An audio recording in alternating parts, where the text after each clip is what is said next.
is a day when we remember people who have died in a war. And there are a lot of ways in which the holiday's been kind of corrupted to be sort of barbecue and mattress sales sort of a thing. And really, it's a very solemn holiday. And I sent you a picture of my husband's great grandfather, who was a soldier in World War One and died in 1918. And so that's an example of somebody we're remembering from my family. But traditionally, we honor our war dead with parades, flag ceremonies, decorating the graves, and getting together with family and loved ones and telling stories. The majority of the people that died in World War I were dying from the flu. 45,000 American soldiers died of flu. Total number of U.S. deaths in World War I was 116,000. We're already at 90,000 coronavirus deaths. When we think about the Great World Wars, I think everyone would agree they were atrocious and cost countless lives, and people lost loved ones and family members, and it was tragic.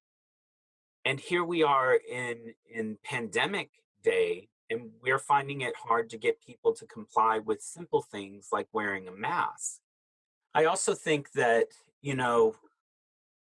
framing this particular situation, this pandemic, as a military construct is really dangerous. All of my nephews who have joined the armed forces and are currently serving made a choice to do that and accepted a calculated risk of, am I going to have to lay down my life for a greater philosophical principle? We know that this particular pandemic in the United States and globally as well is disproportionately affecting largely people of color, but specifically Black Americans.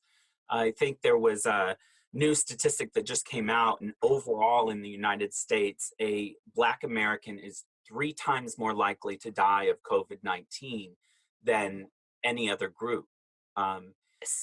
So this would be the risk of being Black versus the risk of being exposed to COVID-19 here in America. And, I think that's something that we need to keep in our mind's eye when we try to frame this as a war. Enlisting in the Army is very different from taking a job as a bus driver or at Target. But I did just recently lose my uncle to a terrible accident. And just being in the midst of this global pandemic meant that the traditional ways that we would express that loss and that grief were not facilitated. We couldn't gather at a gravesite. We couldn't really gather in a faith community in a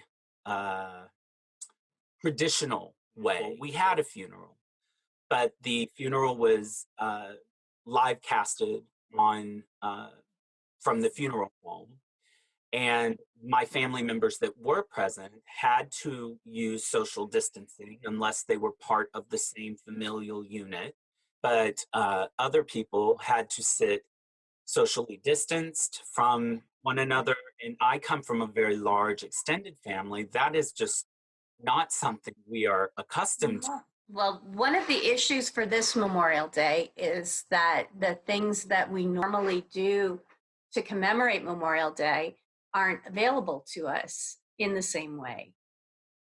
There are online ceremonies. The Boy Scouts are doing an online ceremony.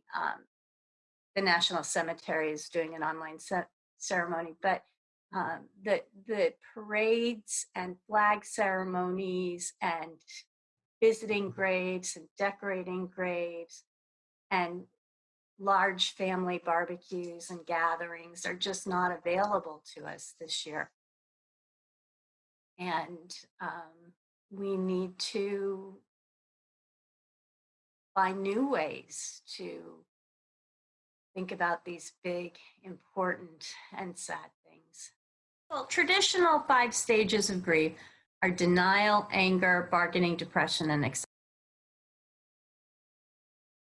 Hard, I think, for many people in this. And again, I think it's a distinct difference from the grief we experienced pre-pandemic till now. Yeah, it feels like one of the issues for how we're grieving now versus how we normally grieve is that the 5-step has been disrupted because denial is percolating into everything. It's so possible to deny that it even happened when you are so removed from it. You're not seeing his body, you're not hugging his widow, you're not eating the funeral potatoes with your family and having the communal meal and the stories.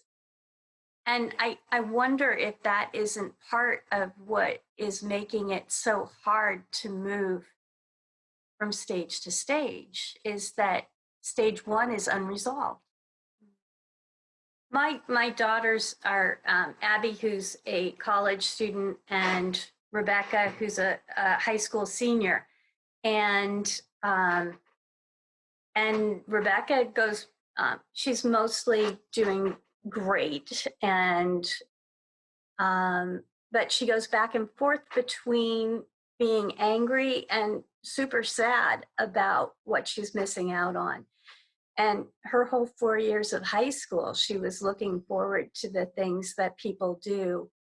I think too, maybe the traditional stages, and I think I shared with you an article from the New York Times that suggested that perhaps the traditional stages of grief that we've been taught in chaplaincy or in social work or in other helper professions might actually be missing a little step in there. In his new book, Mr. Kessler said that following the death of his son, I knew I couldn't and wouldn't stop at acceptance. There had to be something more. That more, he concluded, is meaning. He calls it the 6th stage of grief, the stage where the healing often resides. I'm planting a garden. I have these little cherry tomatoes. We got the seeds. You're using a technique of self-care to kind of combat against the difficult news every day, waking up and hearing that there's more deaths and there's more shutdown and more uncertainty. To what has been really helpful for me is this church and the community, because I've been really impressed at how willing people are to continue the justice work, which I think is really important meaning making when tragedy happens and when things frustrate us or anger us. Again, that staging of grief. If we just get stuck in our anger, we're not going to move through it. So having options to focus that anger on, letter writing, phone calls, petition, whatever it is that we can do in terms of justice, that feels like meaning making. It gives me an outlet to at least express myself. Even if I know in my heart of hearts, it still may feel hopeless. Like my one voice is probably not going to cause a senator or our leadership to actually change in any kind of way. But perhaps 200 of those voices might. And it's that hope in the justice activities that I anchor on for that meaning making. I also feel that this is the perfect time for Unitarian Universalism because of our principles and our faith and the things that make us who we are as a faith community.